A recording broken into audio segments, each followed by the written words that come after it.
Nous examinons le projet d'ASES 151, subvention et convention avec le GIE IPSO pour la création d'un cabinet médical 73 rue de Montreuil dans le 11e, dans le cadre du dispositif PariMed. La parole est à Madame Danielle Simonet.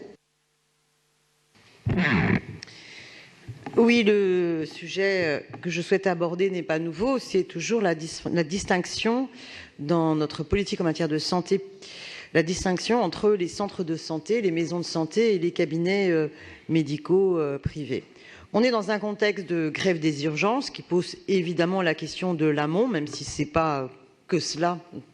La problématique des urgences est aussi et d'abord avant tout le problème des sous-effectifs dans l'hôpital public, le problème de la suppression de services, de la suppression de lits et de lits d'aval, et des logiques, tout cela dicté par des logiques austéritaires qui fait que la souffrance du personnel hospitalier est extrêmement préoccupante et qu'elle s'aggrave d'année en année et qu'hélas les gouvernements successifs et tout particulièrement celui-là est totalement sourd à la problématique. Néanmoins, notre politique en matière de santé devrait donc penser, mais on reviendra, il y a d'autres vœux sur la question de la PHP et la question des urgences, de penser la complémentarité entre la médecine de ville et les hôpitaux qui devraient être repositionnés en hôpitaux de proximité. Mais de quelle médecine de ville on souhaite ? Là, nous allons attribuer une subvention d'investissement de 45 000 € au GIE IPSO pour la réalisation de travaux d'aménagement d'un local situé au 73 rue de Montreuil, dans le 11e. Et donc, ces moyens financiers vont servir à l'acquisition d'équipements et la création d'un cabinet médical de soins de premier secours secteur 1. On est dans le cadre, par ailleurs, de critères qu'on a fixés qui fait qu'il faut au moins 3 professionnels de santé en secteur 1 et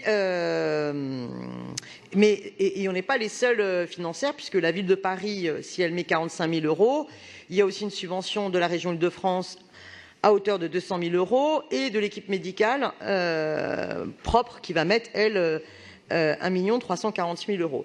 Et donc on a quand même beaucoup d'argent public qui est mis dans les travaux d'aménagement d'un local, qui est par ailleurs un local privé, donc le propriétaire est privé. Donc c'est un bailleur privé. Et il y a en retour une charte et un engagement qui est notamment de mener des actions de santé publique sur le territoire parisien. J'aimerais, Madame l'adjointe, savoir quelles sont les évaluations de ces actions de santé qui ont été faites sur les cabinets médicaux qui ont déjà été accompagnés et aidés, pour savoir qui fait ces évaluations de ces actions. Est-ce que c'est une structure indépendante ou pas? Est-ce que c'est simplement l'ARS qui fait son évaluation? Comment la ville fonctionne par rapport à cela? Et je voudrais réinsister et repréciser que la différence entre un centre de santé ou un cabinet médical privé, c'est important. Évidemment que ce cabinet médical, face au déficit de santé, de médecine de ville, va être utile. Je ne remets pas ça en cause. Mais un centre de santé, c'est une politique de santé, de prévention de santé publique. Alors qu'un cabinet médical, c'est beaucoup plus une politique de soins à l'acte. Ce n'est pas la même approche.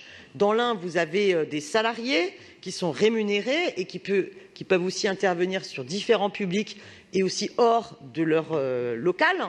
Dans l'autre, les professionnels sont payés à l'acte, sont rémunérés aux consultations qui sont effectuées. Donc du coup, ça amène une logique de santé pas du tout la même avec l'ensemble des partenaires, même si cela n'interdit pas à des cabinets médicaux privés d'avoir des gens extrêmement dévoués pour l'intérêt général et aller au-delà d'une logique simplement de rétribution à l'acte et d'intéressement. Mais c'est important de comprendre qu'il y a 2 conceptions différentes entre les centres de santé et la médecine en cabinet médical, même lorsqu'il y a plusieurs professionnels. Voilà. Donc, je regrette parce que j'ai toujours le sentiment qu'on a plus souvent de délibération sur ce type de forme que sur les centres de santé, dont la forme, pour moi, serait vraiment à privilégier. Je vous remercie.